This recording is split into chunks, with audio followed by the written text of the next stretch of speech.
हम बोलते हैं ए खुदा बाप। क्यों लोग ऐसा बोल रहे हैं? क्योंकि वो नहीं जानते कि वो कौन है मसीह में।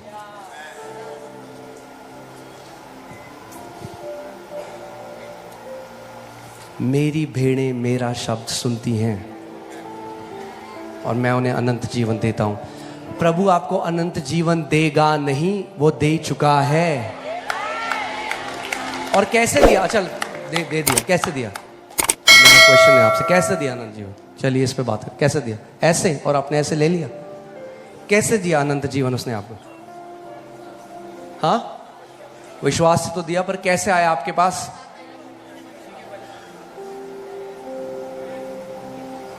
अनंत जीवन क्या है? विश्वास। यूहन्ना 1:4 लगाइए।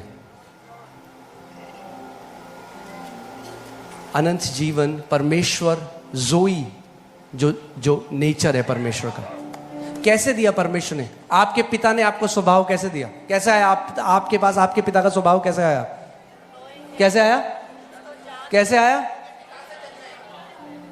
कुछ को तो पता ही नहीं है। पता नहीं कैसे आया। अरे जन्म के द्वारा आया, लहू से आया। जब हम परमेश्वर से जन्मे तो वो अनंत जीवन जो परमेश्वर का है उसने हमें दे दिया।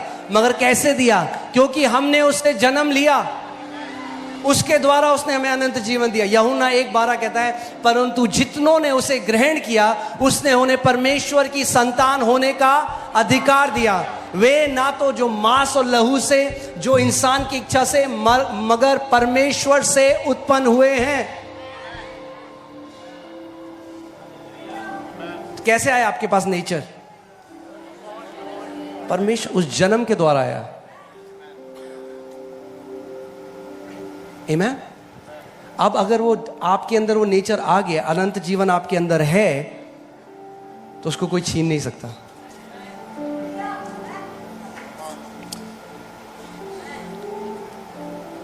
मैंने क्या बोला था कि परमेश्वर का स्वभाव क्यों देखिए क्या होता है जब एक बच्चा आप घर में पैदा हो जाता है ना, तो अब हम क्या करते हैं? उसको सिखाते हैं, वैल्यूज सिखाते हैं ना, सिखाते हैं कि कैसे जीना है। अगर एक बच्चा आपका ऐसे प्लेट में ऐसे मुंह करके खाता तो बोले नहीं बेटा, इंसान ऐसे नहीं खाते, राइट? ऐसे ही जब लोग प्रभु के राज्य में जन्म लेते हैं तो अब उनको परमेश्वर सिखाता है कि परमेश्वर के पुत्र की तरह कैसा चलना है। मगर इसीलिए नहीं कि अंत में उनका उद्धार हो, उनका उद्धार हो चुका है। इसीलिए नहीं कि अंत में वो परमेश्वर के परिवार में जन्म लेंगे या परमेश्वर को ग्रहण करेगा। परमेश्वर उनको ग्रहण कर चुका है। अब वो उनको सिखा रहा है कि तुम में कोई भी व्यभिचार ना करे, तुम में कोई भी ये ना करे, तुम झूठ ना बोलो, ये ना बोलो। क्यों वो ये चीज सिखा रहा है?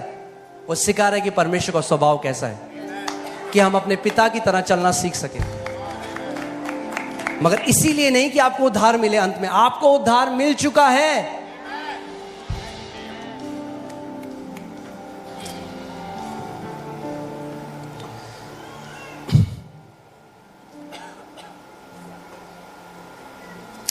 इफिसियों 2:8 देखेंगे। इफिसियों 2:8।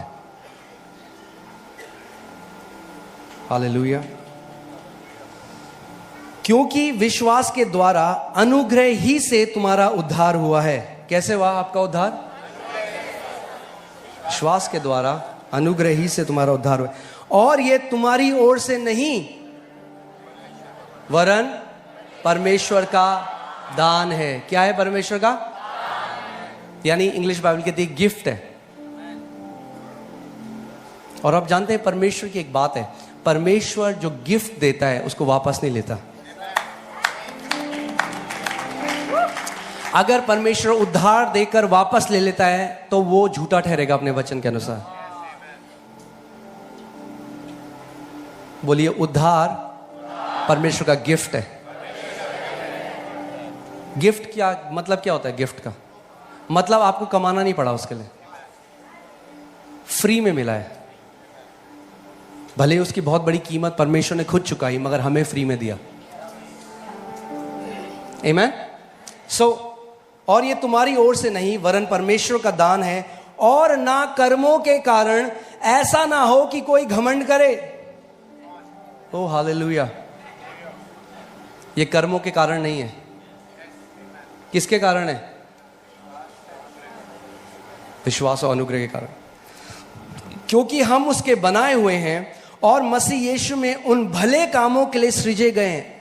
आप सृजे, जो नई सृष्टि आप है ना, आप सृजे ही गए हैं भले कामों के लिए। आप भले काम करके नई सृष्टि नहीं बने, आप नई सृष्टि बने भले कामों के लिए। आप सृजे गए हैं उस चीज के लिए। जिस दिन आप इस बात को समझ जाएंगे, आप ऑटोमेटिकली, बाइबल कहती है द फ्रूट्स ऑफ राइचियसनेस, जो धार्मिकता के फल हैं वो आपके जीवन से प्रकट होने लग जाएंगे।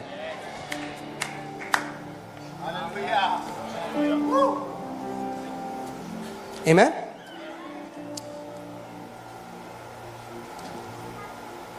क्योंकि हम उसके बनाए हुए हैं और मसीह यीशु में उन भले कामों के लिए सृजे गए हैं जिन्हें परमेश्वर ने पहले से हमारे करने के लिए तैयार किया।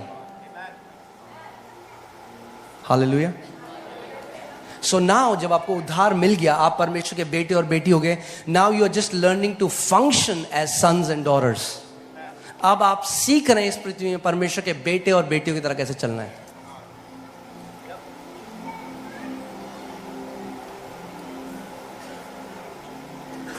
आमीन। नेशनल ज्योग्राफिक में मैं एक बार एक डॉक्यूमेंट्री देख रहा था, उसमें दिखाया था कि एक परिवार ने क्या किया, एक बंगाल के टाइगर को अपने घर पे रख लिया। जब वो छोटा था, वो बड़ा हो गया। जब वो बड़ा हो गया तो वो इतना भारी हो गया कि बच्चे हर्ट होने लगे। तो फैमिली ने सोचा अब हमें इसको वहाँ पे जंगल में छोड़ना है। मगर क्योंकि उनके घर में बहुत सारे कुत्ते थे, यद्यपि वो बंगाल टाइगर था जो वन ऑफ द फियर्सेस्ट टाइगर होते हैं, बहुत ही खुखार होते हैं, मगर वो पालतू कुत्ते की तरह था क्योंकि उसको नहीं पता था वो कौन है। क्या उसके अंदर नेचर था एक टाइगर का?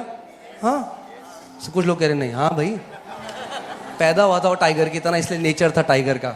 आप परमेश्वर के बेटे और बेटियों की तरह पैदा हुए, इसलिए आपके अंदर नेचर है।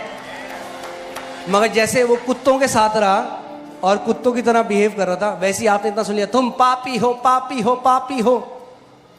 इसीलिए आप कहते हो मैं कुछ नहीं कर सकता। लोग कहते हैं हमने ट्राई किया नहीं हुआ। हमें जानना जरूरी है कि हम कौन है। हमारे अंदर एक नया स्वभाव है, एक ओवरकमिंग डीएनए है, जय पाने वाला डीएनए आपके अंदर है। और कुछ भी चीज ऐसी नहीं है जो उसको आप जय ना पा सके। बोलिए मैं परमेश्वर का पुत्र हूं। हालेलुया। पहला यूहन्ना 5:4 लगा दीजिए। इसमें लिखा है जो कुछ परमेश्वर से उत्पन्न होता है वो जय पाता है। क्या आप परमेश्वर से उत्पन्न हुए? कितने लोग यहां परमेश्वर से उत्पन्न हुए? तो क्या एक ऐसी चीज है जो आपको परेशान करे? बीमारी, गरीबी, डिप्रेशन, आप उसको एक आम आदमी की तरह सोच रहे हैं। हमें पौलुस कुरिन्थियों को कहता है कि you are living as mere man. तुम मनुष्यों की तरह जी रहे हो, क्योंकि वो भूल गए थे वो कौन है। आप साधारण मनुष्य नहीं हैं, आप परमेश्वर के बेटे और बेटियां हैं। आपके अंदर एक अलग स्वभाव है। जैसी ठंड आती है, और जब ठंड आती है ना हमें एलर्जी हो जाती है। आप एक आम आदमी की तरह बात कर रहे हैं। आपके अंदर एक नेचर है जो उस एलर्जी को खा जाएगा। आपके अंदर एक नेचर है जो उस कैंसर को खा सकता है। आपके अंदर एक नेचर है जो डिप्रेशन को खा सकता है। आपको उस नेचर को अपने अंदर से बहने देना है और बोलना है मैं परमेश्वर का बेटा हूं, मैं उससे उत्पन्न हुआ हूं, और जो कुछ परमेश्वर से उत्पन्न होता है वो इस संसार पर जय प्राप्त करता है।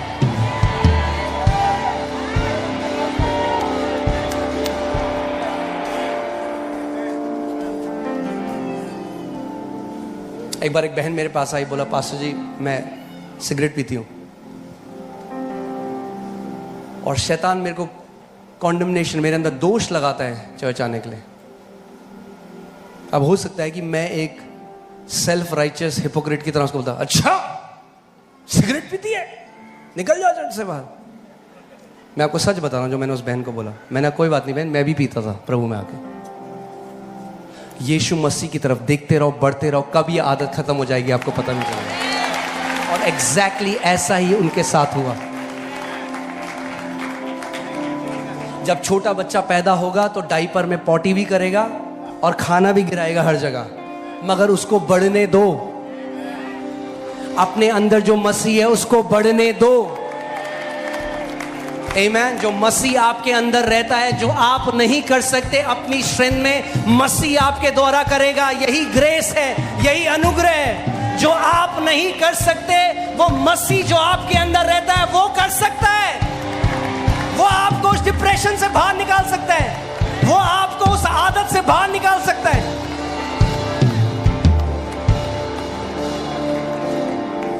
आमीन। हमें नॉर्मल लोगों की तरह नहीं सोचना है, हमें एक नई सृष्टि की तरह सोचना है।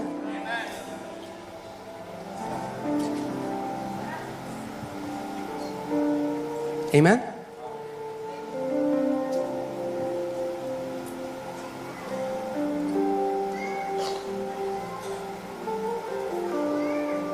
एक बारी एक बहन है, उन्होंने मेरे कोट में एक एनवलप डाल दिया और उन्होंने मेरे को बताया नहीं, और कोट मैंने पहना ही नहीं। और उसके बाद उन्होंने मेरे को 4-5 महीने बाद बताया कि मैंने आपको मैंने वो एनवलप डाल दिया था। अगर आपको नहीं पता आपके पास क्या है तो आप उसको इस्तेमाल भी नहीं कर सकते। जानना बहुत जरूरी है कि आपके आत्मा में आज क्या है, वरना आप भी सोचोगे मुझे साइकेट्रिस्ट के पास जाना है, मुझे भी वही गोलियां खानी है। आई एम नॉट अगेंस्ट अगर कोई बंदा यहाँ पे जा रहा है, मगर मैं आप वो जाते रहिए, बट मैं क्या कह रहा हूँ, आपके अंदर एक अलग स्वभाव है, आपके अंदर एक अलग स्वभाव है। और अभी भी हम लोग, हम में से हर कोई व्यक्ति कोई सिद्ध नहीं हुआ, हम लोग सीख रहे हैं इस नेचर को अपने अंदर से और बाहर लाने का। इसीलिए बाइबल कहती है work out, not work for your salvation, work out your salvation. अपने उद्धार को जो तूने पाया है उसको कार्यशील होने दे, उस नेचर को कार्यशील होने दे, उस नए गॉड डिवाइन नेचर को, परमेश्वर का जो स्वभाव तेरे अंदर है। इसीलिए तो आप जानते हैं मृत्यु का आपके ऊपर कोई अधिकार नहीं है। क्यों यीशु मसीह नहीं मरा, मतलब मर के जिंदा क्यों हो गया? क्योंकि वो ये उसके अंदर परमेश्वर का नेचर था, स्वयं परमेश्वर था उसका, उसने वही नेचर तो हमें दिया। इसीलिए तो वो कहता है जो मुझ में विश्वास करता है यदि मर भी जाए तो भी ना मरेगा, क्योंकि ये नेचर आपको मरने नहीं देगा।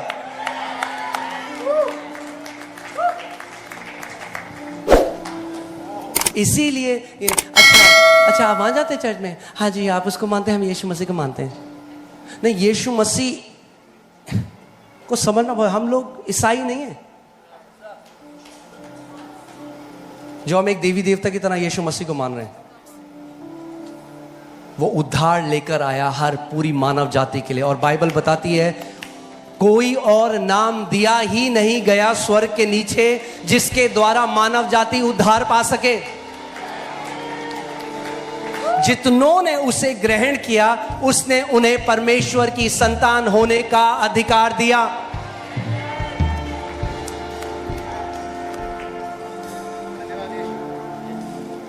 आमीन।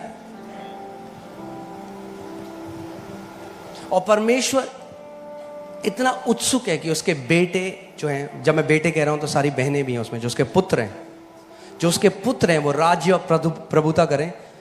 कि जिस दिन आपने नया जन्म पाया, आत्मिक स्थानों में उसने आपकी आत्मा को बिठा दिया। कह रहा आप यहां से जी, ये तेरी राइट इमेज है कि तू स्वर्ग में मेरे साथ बैठा हुआ है, कि तू प्रभुता करे। मैंने आपको याद है पिछले संडे हमने देखा था कि हम लोग क्यों बनाया उसने, पुत्रों का शासन अधिकार, अगर आपको याद है। इसलिए मैंने इतना हेवी वर्ड डाल दिया, भूलो ना। बोलिए हम अधिकार के लिए पैदा हुआ मैं। अगर हम अधिकार के लिए पैदा हुए हैं तो सबसे पहले अधिकार हम पता किस चीज में दिखाएंगे? ये जो हमें एलर्जी हो जाती है छोटी छोटी, यहां से शुरू करेंगे हम अधिकार करना। जब भी फरवरी आता है ना तो मैं होता है, ओके हम वहां से शुरू करेंगे। जो चीज छोटी छोटी हमें परेशान करिए हम वहां से अधिकार शुरू करेंगे।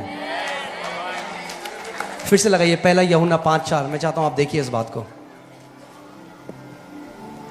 हालेलुया। इस चेतना में जीना बहुत जरूरी है कि आपके अंदर एक नया नेचर है। क्या है आपके अंदर? एक नया स्वभाव है। क्योंकि जो कुछ परमेश्वर से उत्पन्न हुआ है वह संसार पर शायद जय प्राप्त करेगा। जय प्राप्त करता है, और यह विजय जिससे संसार पर जय प्राप्त होती है हमारा विश्वास।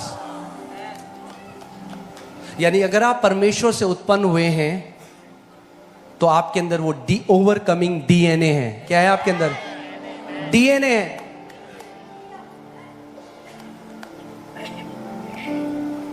आमीन। आपने देखा चीता तेज भागता है? हाँ, कितने लोगों को पता है चीता तेज भागता है? पता है आपको?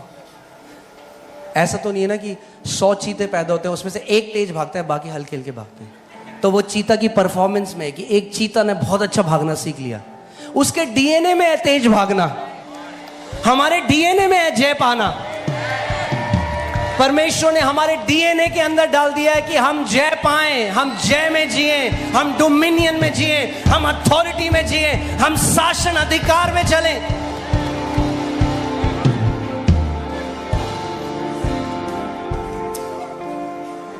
Amen? Hallelujah. Thank you, Lord Jesus.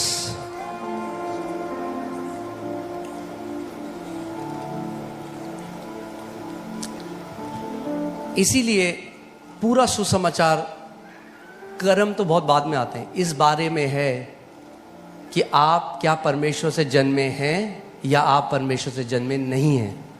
बाकी सारी बातें बाद में आती हैं। यूहन्ना की पत्री 3 अध्याय में निकोदेमस, जो एक फरीसियों का एक गुरु था, वो यीशु मसीह के पास आता है और वो कहता है कि जो चीजें तू कर रहा है, जो चिन्ह तू दिखा रहा है, वो कोई आम आदमी नहीं कर सकता, तो तू कैसे ये कर रहा है? इसीलिए अब यीशु मसीह उसको बता रहे हैं, वो बता रहे हैं कि मैं अलग हूं, मैं और रिलीजियस टीचर से अलग हूं। और वो क्या कह रहे हैं देखिए, यीशु ने उसको उत्तर दिया, मैं तुझसे सच सच कहता हूं, यदि कोई नए सिरे से ना जन्मे तो परमेश्वर का राज्य देख नहीं सकता। पूरी बात किस चीज में घूम रही है कि नया जन्म लेना जरूरी है। आमीन। निकोदेमस ने उससे कहा, मनुष्य जब बूढ़ा हो गया तो कैसे जन्म ले सकता है? क्या वह अपनी माता के गर्भ में दूसरी बार प्रवेश करके जन्म ले सकता है? वो शारीरिक तरीके से सोच रहे हैं, जैसे कई लोग सोचते हैं दोबारा जन्म शारीरिक तरीके से। अगर आप दोबारा जन्म शारीरिक तरीके से ले भी लोगे तो क्या वह शरीर ही तो पैदा होगा? आप अभी भी तो शरीर हो। दोबारा जन्म लेना उद्धार नहीं दे सकता। देखिए वो क्या कह रहे हैं। यीशु ने उत्तर दिया, मैं तुझसे सच सच कहता हूं, जब तक कोई मनुष्य जल और आत्मा से ना जन्मे तो वह परमेश्वर के राज्य में प्रवेश नहीं कर सकता। क्या क्वालिफाई करता है आपको परमेश्वर के राज्य में प्रवेश करना? कर्म नहीं, जल और आत्मा से जन्म लेना, यानी परमेश्वर का जो वचन है और उसका जो आत्मा है, उसके द्वारा जब आप जन्म लेते हैं तो आप परमेश्वर के राज्य में प्रवेश कर सकते हैं। आमीन। आगे देखिए, क्योंकि जो शरीर से जन्मा है वह शरीर है और जो आत्मा से जन्मा है वह आत्मा है। इसीलिए हम इसको कहते हैं हमारा दूसरा जन्म है। कैसे दूसरा जन्म? मतलब जो हम दोबारा हमने जन्म लेकर, पहले आपका जो जन्म हुआ, जो आप बर्थडे मनाते हैं अपना, वो आपका शारीरिक जन्म है। आपने एक शारीरिक जन्म लिया, मगर जब आपने उद्धार पाया तो आपने एक आत्मिक जन्म लिया। इसीलिए हमारा एक शारीरिक पिता है और हमारा एक स्वर्गीय पिता है। जब हमने उससे जन्म लिया तो हम उसकी संतान बन गए। इसीलिए परमेश्वर को पिता कहना कोई टाइटल नहीं है। ये टाइटल नहीं जो हम कह रहे हैं, हे पिता